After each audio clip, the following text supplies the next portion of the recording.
മറ്റൊരു വാർത്ത കൂടി. തിരുവനന്തപുരം വിഴിഞ്ഞം കടപ്പുറത്ത് വള്ളങ്ങൾക്ക് തീപിടിച്ചു. കരയിൽ സൂക്ഷിച്ചിരുന്ന വള്ളങ്ങൾക്കാണ് തീപിടിച്ചത്. 5ഓളം വള്ളങ്ങൾ കത്തി നശിച്ച നിലയിലാണ്. സലീം മാലിക് നൽകുന്നതിന്റെ കൂടുതൽ വിവരങ്ങൾ. സലീം, ഇത് എപ്പോഴാണ് ഈ സംഭവം?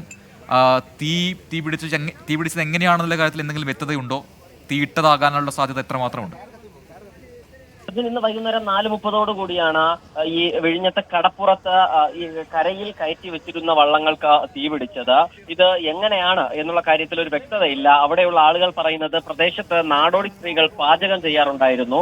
ഇനി അവിടെ നിന്ന് തീ പടർന്നതാണോ എന്നൊരു സംശയമുണ്ട്. പക്ഷെ അത് അപ്പോഴും ഒരു സംശയമായി തന്നെ നിൽക്കുകയാണ്. 5ഓളം വള്ളങ്ങളാണ് പൂർണ്ണമായി കത്തി നശിച്ചത്. നിരവധി വള്ളങ്ങൾ ഈ പ്രദേശത്ത്, അതായത് വിഴിഞ്ഞം വലിയ പള്ളിക്ക് സമീപത്താണ് ഈ വള്ളങ്ങൾ നിർത്തിയിട്ടിരുന്നത്. ആ സ്ഥലത്ത് നിരവധി തടിവള്ളങ്ങൾ ഉണ്ടായിരുന്നു.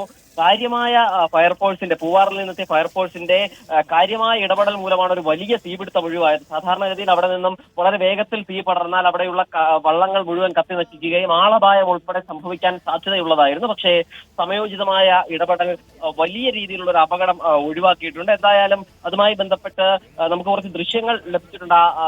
തീ കത്തിയതിനു ശേഷമുള്ള ദൃശ്യങ്ങളാണ് ലഭിച്ചിട്ടുള്ളത്. പ്രദേശത്ത് CCTV-യുടെ അഭാവം ഉള്ളത് കൊണ്ട് തന്നെ എങ്ങനെയാണ് ഇത് കത്തിയത് എന്നുള്ള കാര്യത്തിൽ ഒരു വ്യക്തതയില്ല. പക്ഷേ അവിടുത്തെ നാട്ടുകാർ തന്നെ പറയുന്ന വിഷയമാണ്, ഈ പ്രദേശത്ത് നാടോടി സ്ത്രീകൾ പാചകം ചെയ്യുന്നതിൽ നിന്നും തീ പടർന്നതാകാമോ എന്നുള്ള സംശയത്തിലാണ് നിലവിലിപ്പോൾ. പ്രജിൽ, സലീം മാലിക്കാണ് വിവരങ്ങൾ നൽകിയത്.